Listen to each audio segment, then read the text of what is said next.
octobre, il y avait un bateau qui vient accoster à Québec. C'était le Royal Princess. Il transportait 5000 personnes, comprenant les personnes et le membre d'équipage. Nous sommes 4400 résidents dans le Vieux-Québec. Le port de Québec veut recevoir 500 000 croisiéristes en 2025. En 2020, ils veulent construire un deuxième terminal pour recevoir des bateaux de 5 000 passagers. Je vais terminer là-dessus, madame. Notre doléance, c'est que les résidents ne font pas partie, les résidents permanents ne font pas partie de vos préoccupations sur le patrimoine identitaire, dont la première identité, c'est d'être une ville capitale d'une nation. Ça n'a pas été mentionné. Et le deuxième élément qui n'a pas été mentionné, c'est que si nous ne sommes pas des vivants, si nous quittons le Vieux-Québec, c'est parce que la principale menace vient du tourisme de masse. Nous sommes écrasés par le tourisme de masse. Nous ne pouvons pas vivre dans notre ville historique. Nous ne pouvons pas nous en occuper. Nous ne pouvons pas la chérir, la protéger, parce que nous-mêmes, en tant que personnes, nous ne sommes pas considérés. Donc, ma question, c'est est-ce qu'on adresse notre mémoire à vous, au Conseil, ou à la Ville de Québec, ou à personne? Merci. Je trouve votre question fort pertinente. On a voulu effectivement faire le document pour montrer que l'objectif principal n'est pas de mettre une cloche de verre sur le Vieux-Québec, mais de le voir vivant. Je comprends que vous ne l'avez pas perçu comme ça, donc je vous dirais que le document que vous êtes en train de produire, je le trouverais vraiment très pertinent. La façon dont vous devez le transmettre, c'est effectivement au Conseil du patrimoine culturel du Québec qui va colliger tous les documents, toute l'information et les questions qui auront été soulevées au Conseil et qui vont les adresser à la ministre, mais je vous inviterai à persister et à produire votre document et à le déposer au Conseil. On est fort intéressés à vous entendre à ce niveau. Un grand merci, M. Morin. Alors, est-ce que nous avons d'autres intervenants, d'autres commentaires? Oui, monsieur. Yves Boissineau. Pardonnez-moi, pouvez-vous... Yves Boissineau. Yves Je demeure dans le Québec depuis... mon premier appartement locatif, c'était en 1977.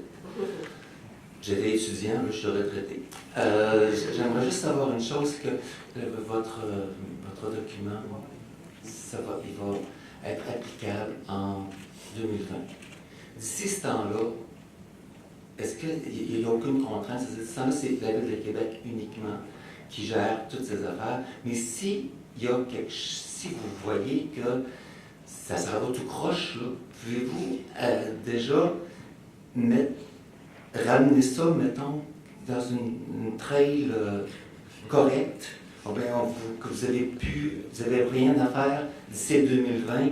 Pouvez-vous dire, par exemple, n'importe quoi, pas n'importe quoi, mais n'importe quel sujet, là, bon, puis vous voyez que ça va pas, mais que c'est la Ville de Québec qui est encore boss jusqu'en 2020. Mais est-ce qu'on peut, nous autres, par exemple, vous adresser à vous pour dire, ben là, ça ne marche pas, la Ville ne nous écoute pas, ils sont en train de faire une niaiserie épouvantable, c'est-à-dire l'hôtel du Capitole, c'est quelque chose, hein? Mais puis ils coupent la vue, ils font ça, mais c'est-à-dire, on ne peut pas se plaindre à la Ville, ils vont dire qu'ils ont besoin d'argent. Mais on peut-tu, à ce moment-là, s'adresser à vous autres, même si votre document n'est pas encore imprimé, même s'il n'est pas encore passé devant le ministre? Bien, je vous rassure tout de suite, le site patrimonial du Vieux-Québec a été protégé en 1963 et c'est depuis 1963 qu'il y a des obligations de la part des citoyens, des propriétaires, à déposer des demandes d'autorisation au ministère de la Culture. Donc, le dépôt du document et éventuellement l'approbation par la ministre du document ne fait pas en sorte que ça commence là, la protection. Ça fait vraiment depuis 1963 que les propriétaires ont l'obligation de demander des autorisations. Maintenant, le fait que maintenant une partie des pouvoirs des articles 64 et 65 ont été dévolus à la Ville de Québec, ça ne s'est pas fait à l'aveuglette, bien entendu. On travaille avec la Ville de Québec depuis de nombreuses années. La Ville de Québec a développé une grande expertise en gestion du patrimoine. En tout cas, je ne parlerai pas pour toutes les villes du Québec, mais ils ont une réglementation quand même très, très, très appliquée à la protection du patrimoine. Donc, À partir de ce moment-là, oui, on peut travailler avec la Ville de Québec. Et oui aussi, vous pouvez vous adresser au ministère de la Culture si vous avez des observations, des préoccupations en termes de développement urbain, bien entendu. C'est pas parce que la Ville de Québec a maintenant une partie des pouvoirs de la ministre que vous ne pouvez plus vous adresser au ministère pour justement soulever des points qui vous préoccupent. Oui, puis en même temps, le plan de conservation, c'est l'occasion de nous faire part de vos préoccupations parce que, comme je l'ai dit, en termes de transfert de responsabilités, la Ville est tenue de respecter les plans de conservation. Donc, bien sûr, en ce moment, il n'y en a pas d'applicable pour le Vieux-Québec, mais lorsqu'il va être en vigueur, ils vont devoir en tenir compte dans leur analyse de la partie des autorisations de travaux qu'ils font pour la ministre. Donc, bien sûr, si vous avez des préoccupations, c'est le temps de nous les exprimer, qu'on puisse les transcrire, qu'on puisse les intégrer pour que ça soit pris en compte, bien sûr. Excellent. Merci, M. Boistineau. J'invite maintenant Merci, M. à madame. prendre la parole. Oui, c'est Martin Laperrière de Sainte-Foy, autrefois de Saint-Augustin, comme on dit dans le Journal de Québec. J'aime beaucoup ma soirée. Moi, j'ai deux questions pour les messieurs de l'autre côté. Très rapidement, l'article 64 touche à quoi? Et deuxièmement, est-ce que la ministre peut empêcher, je ne dirais pas des bandits, mais plutôt des gens indésirables comme un Airbnb? J'ai commencé mon mémoire, puis c'est la première chose qui m'est venue en tête. J'ai dit, si ces gens-là embarquent dans le Vieux-Québec, ça sera pas beau. Puis eux autres, c'est un peu comme Uber, mais ils sont encore plus bandits qu'Uber.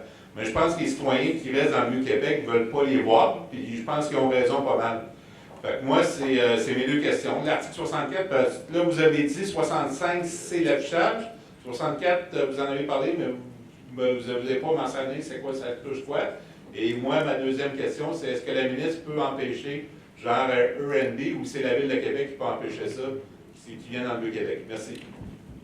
Pour répondre à votre première question, l'article 64 touche toutes les interventions qui sont faites à l'extérieur des immeubles. On parle ici de morceler un lot, de modifier le bâtiment, c'est pas mal les interventions. Modifier l'apparence aussi de l'aménagement de la parcelle, parce que bien sûr, on parle de bâtiment, on parle de lot, mais sur un lot, sur un terrain, bien, il peut y avoir des aménagements, des clôtures, des murets, donc tout ça. Fait que là, tout ce que vous voyez, grosso modo, l'extérieur, l'apparence d'un immeuble, l'immeuble étant compris dans tout ce qui est cadastrable, pas seulement un bâtiment, c'est couvert par l'article 64.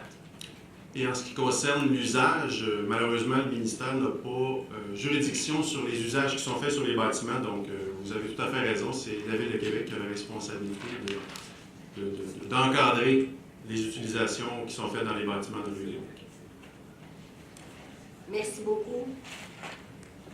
Monsieur. Bonsoir, Mesdames, Messieurs. Mon nom, c'est Patrice Fortin. Je suis un résident de Beauport. Je dois vous dire d'entrée de jeu que j'ai participé en 2014 avec le Conseil du patrimoine pour la partie de Beauport. Et à cette époque-là, je voulais me dire que j'ai fait des demandes pour qu'on fasse quelque chose pour le premier maire de Québec qui était député aussi de Montmorency à l'époque.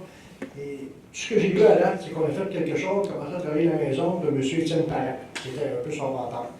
Alors, puis je voulais vous demander, est-ce que vous faites la même démarche aussi pour Montréal? Parce que moi, j'ai une sculpture à déposer pour l'église Notre-Dame, mais je me suis dit, si c'est autres, je peux travailler ça. Parce qu'à Montréal, on ne fait pas comme à Québec. On accepte toutes les œuvres d'art. On ne taponne pas, là, tu es un professionnel, tu t'appelles ci, tu t'appelles bon. Ça, c'est compliqué. C'est compliqué. Bon, vous devez ça un petit peu. Moi, j'ai deux questions de demander, OK? Ça fait depuis 30 ans, moi, que je me bats pour la maison de M. Bédard, qui était au 55 de l'hôtel, que tous les manuels d'histoire nous ramènent là. J'ai fait, c'est pas possible comment j'ai creusé. Puis, il y a une maison aussi qui appartenait à son père au 12 Mont-Carmel. Là, on a installé une plaque historique. On n'a jamais mis le nom dans l'organisme dessus à l'époque. On a sacré les deux maisons en vente à l'époque de Laguier, qui était celle-là sur la rue d'Auteuil, puis Mont-Carmel, par la Société immobilière du Québec. Hein? Et là, je découvre qu'à Toronto, la maison de William Lyon Mackenzie, qui est le pendant de M. Bédard à Québec, bien, imaginez donc sa maison, lui, on en a fait un beau musée. Hein? Demandez-vous pas pourquoi Guy Nantel il a de la misère dans ses sondages. Hein? Demandez-vous-les pas. C'est rendu une risée. C'est rendu une risée. Puis regardez bien, je vais vous dire, j'ai écrit à la commission de la capitale nationale. C'est pas que je travaille pas fort, là. Le 18 juin 1985, je demandais de faire une place des patriotes, qu'on mette une plaque sur la maison de M. Bédard, qui était classée historique. À un moment donné, on me répond que Mme Baudouin, il me répond qu'elle est probablement pas. Quand tu réponds probablement, tu n'es pas trop au courant. Hein? Bon. Alors moi, je voulais savoir, ce coup-là, puis c'est ça, tu sais, parce que quand j'étais à Beauport, les lieux patrimoniaux, on me disait de m'adresser, entre autres, à la Commission de la capitale nationale. Bien, c'est ce que j'ai fait en 1996. Ça fait qu'il n'y a rien qui se passe. Hein? Alors, vous m'avez inspiré mon mémoire à soi. Donc, votre question, M. Fortin. Bien, la question, je me dis, c'est, tu sais, quand je regarde Nantel, ça va prendre combien de temps avant qu'on en lâche? J'ai même déposé un projet au ministère de la Culture que la maison de 55 d'Auteuil, qu'on en ferait un centre d'interprétation, comme la maison de M. McKenzie à Toronto, ça rapporte de l'argent, comme Saint-Eustache, Saint-Denis. Hein? On est la capitale, c'est là qu'on devrait comme mettre une plaque, parce qu'on a rédigé 92 résolutions dans la chapelle dans l'épiscopal au parc Montmorency. Là. Non, on fait l'année passée. On ne sait même plus combien d'années qu'on a. Hein? Trudeau nous dit qu'on a 150 ans, on a fêté le 400 ans. Démêlez-nous un peu. Je n'ai pas entendu parler bien fort quand Trudeau a fêté 150 ans l'année passée. Moi, j'en ai parlé de chialé. Donc, M. Fortin, désirez-vous que M. Pinault puisse vous parler un peu de...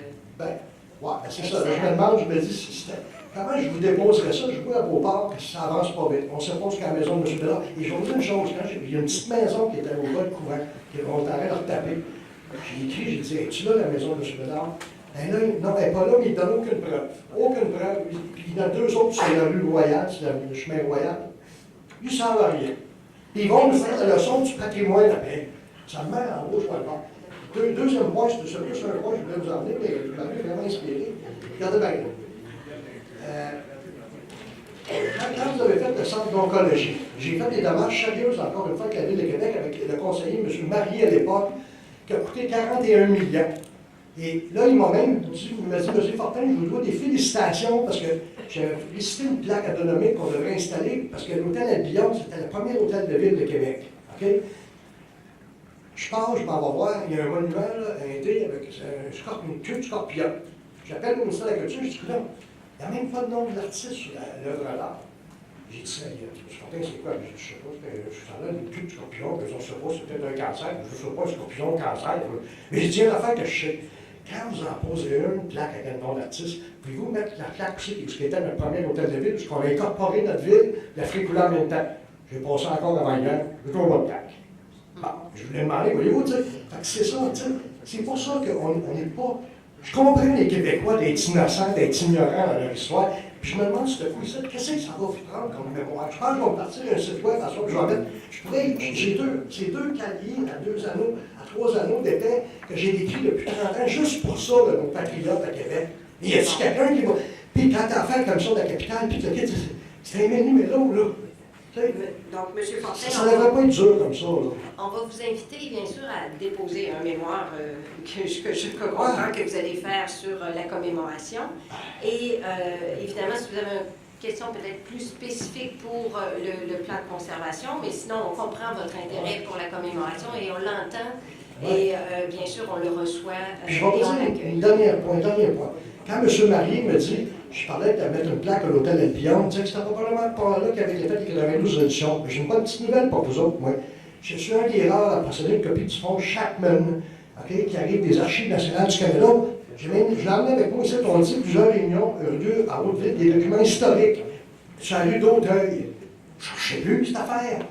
Bon, tu sais. Excellent. Alors, merci, M. Fortin. Oui, monsieur. Ça fonctionne. Merci. Étienne Leblanc, alors, juste surenchérir un petit peu avec ce que la Ferrière a dit tout à l'heure, et c'est ainsi que monsieur du Conseil de la souveraineté sur le caractère un peu indissociable de l'occupation des bâtiments et des buts, des fins d'occupation et du reste de ce que vous voulez protéger. En fait, je pense que c'était ça l'objection ou la question qui était posée. Est-ce que vous ne voyez pas un lien manquant important entre cet aspect-là et le plan de conservation? Il y a des forces économiques dans le Vieux-Québec. On ne peut pas en faire abstraction pour le protéger. C'est peut-être le point essentiel qui était soulevé par les deux autres personnes. Merci. Comme on vous disait, l'objectif, c'est de voir évoluer le site du Vieux-Québec, puis on veut le voir évoluer correctement. Puis on pensait que cette préoccupation-là transcendait un peu le plan de conservation. Je comprends que vous aussi, de votre côté, vous considérez que peut-être que ça mériterait d'être bonifié. Donc, à vous, je vais être obligé de faire le même commentaire. Effectivement, c'est intéressant que vous puissiez peut-être élaborer là-dessus et nous produire un document pour pouvoir nous aider à faire évoluer notre plan. Je trouve ça tout à fait pertinent ce que vous amenez comme point ce soir. Merci, M. Leblanc. Madame. Bonjour, mon nom est Louise Fournier de Beauport. Moi, j'aimerais savoir, messieurs, qu'est-ce que je devrais faire pour appuyer M. Fortin? Parce que c'est lui qui m'a fait commencer à me faire connaître le patrimoine. Et puis déjà, en faisant connaître LCA Bédard, parce que ma mère est une Bédard, est-ce que je devrais faire, pour l'appuyer, prendre toutes les lettres qui n'ont pas de réponse, prendre la même chose, puis l'envoyer encore pour qu'on ait une réponse? Bien, écoutez, j'ai un scoop pour vous ce soir. La nouvelle politique culturelle du gouvernement du Québec qui a été déposée en juin dernier fait en sorte que le ministère de la Culture va élaborer dans les prochaines semaines, prochains mois, une politique gouvernementale pour la commémoration. L'objectif principal est de fédérer tout ce qui se fait en termes de commémoration au gouvernement du Québec et de faire en sorte que, justement, les points que vous soulevez ce soir puissent être mis de l'avant et par le ministère de la Culture, et par la Commission de la capitale nationale, et par les autres instances gouvernementales qui sont impliquées dans la préservation du patrimoine. Donc, l'objectif principal de la stratégie sera justement de faire en sorte que la mémoire de l'histoire du Québec perdure à travers le temps. Puis le genre d'éléments que vous nous apportez ce soir va certainement pouvoir alimenter les réflexions qui seront faites dans les prochaines semaines. Merci beaucoup. Merci, Mme Fournier. Madame. Bonsoir, Mathilde Paulus, résidente depuis au-delà de 30 ans dans le Vieux-Québec et présidente d'une coopérative d'habitation à un coin de rue ici depuis 15 ans. Donc, on est habitué à se voir imposer un certain nombre de contraintes qui, généralement, on accepte assez bien. Toutefois, je réitère les propos de monsieur disant que le plafond de 100 000 ma foi, il mériterait d'être rehaussé si c'était possible. Le deuxième point aussi, c'est il y a une question qui était posée entre avant ou alors présentement, ce qui est permis ou ce qui n'est pas permis par rapport à ce que vous proposez. J'ai bien entendu votre point de vue à l'effet que présentement, il n'y a rien d'unifié puis c'est à la pièce. Mais par contre, je pense que si on était 35 résidents dans une salle et qu'on faisait le tour de ce que la Ville a imposé comme contrainte, bien, on arriverait à un sketch assez cohérent de mon point de vue. Et ça nous permettrait de vérifier jusqu'à quel point vous imposez de nouvelles contraintes ou pas. Parce que je vous dirais que j'ai lu, peut-être pas tout compris ce que vous avez inscrit, mais ça m'apparaissait très contraignant. Ceci étant dit, on ne veut pas faire n'importe quoi. On veut être respectueux de notre environnement. Mais il m'apparaît que tout ce qui s'appelle développement durable et mesures de conservation d'énergie, par exemple, c'est, en tout cas, moi, je ne l'ai pas vu du tout. Alors, préserver un aspect, oui, mais quand on arrive puis on dit pas de double verre, pas de verre thermos, si, ça, j'ai beaucoup de misère. Parce que là, il me semble qu'il devrait avoir moyen d'intégrer mieux les questions de conservation d'énergie, de développement durable, et plutôt que de fixer je veux dire, des fuites d'air dans les fenêtres, dans les murs, qui existaient au début du 20e siècle. Alors, moi, j'arrêterai là, mais il me semble qu'on devrait être assez intelligent pour concilier les deux impératifs. Merci. Bien, la première partie de votre intervention sur la question, effectivement, de réunir des citoyens puis voir, effectivement, ce qui a été demandé. Bien, ce genre d'exercice-là, nous, on l'a fait, pas avec des résidents, mais avec les chargés de projet du ministère, parce que, bien sûr, quand on fait les orientations d'un plan de conservation, moi, je travaille en étroite collaboration avec les gens qui analysent les projets au ministère. Donc, autant les gens à la capitale nationale qu'à la direction du patrimoine chez nous. Donc, l'objectif est de voir qu'est-ce qui a été autorisé par le passé. Donc, un peu, les orientations, c'est un peu comme si on disait, on prenait 100, 200 autorisations de travaux, on regardait ce qui avait été demandé, puis dans le fond, on fait un peu la somme. Après ça, la deuxième partie de l'exercice, c'est bien sûr, on est allé voir qu'est-ce qu'il y avait au niveau de la Ville de Québec, donc ce qu'eux autres utilisaient. Donc, le règlement sur la commission d'urbanisme, le règlement 1324 de la Ville de Québec, c'est celui qui s'applique, entre autres, au Vieux-Québec. Donc, bien sûr, on est allé voir exactement tout ce qu'il y avait